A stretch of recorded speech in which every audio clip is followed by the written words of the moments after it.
ਉਹ ਤੁਸਾਂ ਸਾਨੂੰ ਇੱਕ 82 ਚ मतलब गाना निकलिया सी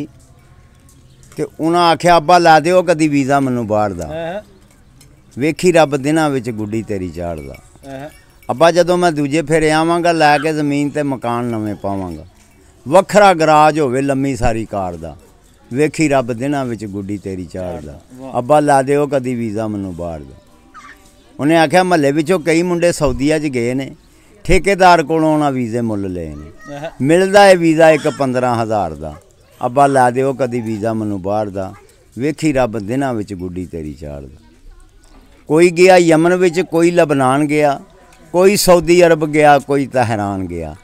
है वलायत मुंडा कालू घमियार दा अब्बा ला दिओ वीज़ा मैनू बाहर दा वेखी रब दिनां विच गुड्डी तेरी चाढ़दा। हुण ज़माने बदल गए ने मेरी गल सुनो कि जेड़ा बाहर जांदा रब ढोल ला दे ते बखो काम बदल जाते ने जमाने बदल गए ने टाइम बदल गए। असीं जांदे हुंदे सां चकवाल उदों मेरी गल अज तो 30 साल पहले 40 साल पहले असीं सियालकोट दे रहण वाले हां पिंड साडा वड्डियां वाला असीं धन्नी चों ढग्गे लिआंदे सां धन्नी आंदे हुंदे सां तहसील चकवाल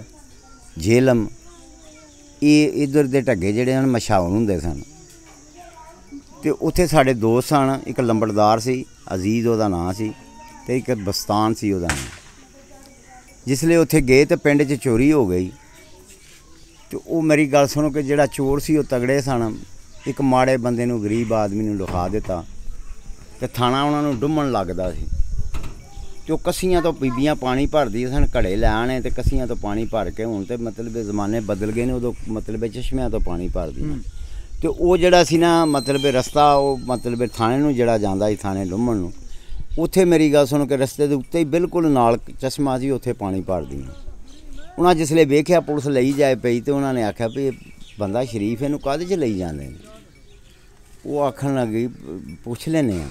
उन्हें आख्या पुलिस फदी जांदी पई है तो पुछ किस तरह लई है तू किस तरह उन्हें आख्या तैनूं नहीं पता दुनिया दे उत्ते किस कंट्री च टुर जा लेडी फस्ट है असीं जो कुछ कहांगे इंशाअल्लाह वो मतलब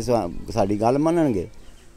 वो एक कुड़ी आखन लगी दो ही सन उन्हें आख्या कुड़ी ने आवाज़ दी उन्हें आख्या भी भराऊ घड़ा तो चका जा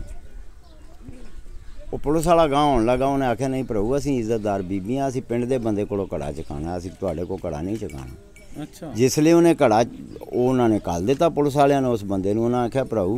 घड़े नूं हत्थ पाउण लगा उन्हें आख्या भराऊ तैनूं घड़े वास्ते नहीं सद्दिया तैनूं सद्दिया इस वास्ते भी तैनूं काहदे च पुलिस फड़ी जांदी है। वो बेचारा अगे ही मजबूर सी उन्हें आख्या वेख लो भैन जी मैं शरीफ आदमी हाँ तो तगड़ियां बंदियां चोरी की उन्होंने लिखाया नहीं तो मैनू गरीब नूं लिखा छड़िया। उन्हें आख्या असीं तैनूं एक गल दसनी आ रुढ़दे वास्ते मतलब कख भी सहारा हुंदे ने उन्हें आख्या वीर छेती भैन जी छेती दसो मैं मतलब किते पुलिस वाले आवाज़ ना मार लैन। उन्हें आख्या तू फिक्र ना कर उन्हें की कीता उन्हें आख्या जिसले तू जाके ते साहब दे पेश होवेंगा तैनूं इन्हां साहब दे पेश करना ते तू साहब दे पेश होएगा तो तेनू पुछना ना तेरा की है ते आखी दो हुण ना कौन है आखी दो प्यो दा ना आखी दो हत्ता कि जेहड़ी गल तेनू पुछण दो ही कहना। उन्हें आख्या ठीक है जिसले हो गए SHO ने बुलाया उन्हें आख्या आंदा जे मुलजम है लियांदा लियाओ पेश करो इनू फलाने ढींगड़े नूं पेश कर देता।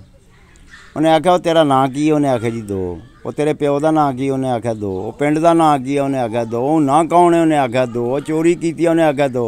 उन्हें सद लिया उन्हें मुलाजमान उन्हें आख्या वो भैन चो पागल का पुत्र मेरे अगे पेश कर दिता जी असल जरा पैसे लैके छड्ड आयो भज जाओ नस जाओ जिसले नस्या तो अगे वो कुड़ियां दो पानी भरदियां हन बीबियां। उन्हें आख्या वे भराऊ की बनया ही उन्हें आख्या दो उन्हें आख्या वो कुत्ते दिया पुत्रा अम्मा नाल भी दो तो खासा नाल भी दो सज्जना नाल दो नहीं करनियां चाहिए सज्जना नाल एक ही करनी चाहिए समझ दो सज्जन बनाइए तो सज्जना नूं सज्जन ही समझिए तो फिर ही गल बनती है सज्जना नाल दो नहीं करनी चाहिए। तो अल्लाह तुहानूं शाद बाद रखे जी अल्लाह तुहानूं नेक बत पाए चंगा जी सलाम अलैकुम।